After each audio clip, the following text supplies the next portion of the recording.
நம்முடைய வாக்குகளை நாம் செலுத்துகிற போது நல்லவர்கள் வர வேண்டும் என்பதில் எவ்வளவு கவனத்தோடு இருக்கிறோமோ தீயவர்கள் வந்துவிடக் கூடாது என்பதிலும் நாம் எச்சரிக்கையோடு இருக்க வேண்டும். வாக்கு செலுத்துவதில் அசட்டையாகவோ என்னுடைய ஒரு வாக்கு என்ன மாற்றத்தை ஏற்படுத்தி விட போகிறது என்கின்ற எண்ணத்தில் வாக்கு செலுத்தாமல் நாம் ஒருபோதும் இருந்து விடக்கூடாது. சொற்பமான வாக்குகளில் நல்ல வேட்பாளர்கள் தோற்று போயிருக்கிறார்கள். சொற்பமான வாக்குகளில் தீய வேட்பாளர்கள் வெற்றியும் பெற்றிருக்கிறார்கள். நம்முடைய ஒரு வாக்கு கூட ஒரு சமூக மாற்றத்திற்கான காரணியாக அமையலாம்.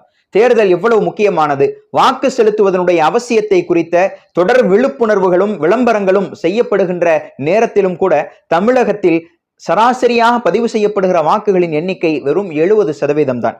சென்னை போன்ற நகரங்களில் வெறும் 60% தான். நம்முடைய வாக்கு, நம்முடைய ஓட்டு சமூக மாற்றத்திற்கான ஓட்டாக இருக்க வேண்டும். 2024 ஏப்ரல் 19 நடைபெற இருக்கிற நாடாளுமன்ற தேர்தலில் தமிழகத்தில் 100% வாக்குப்பதிவை உறுதி செய்வோம்.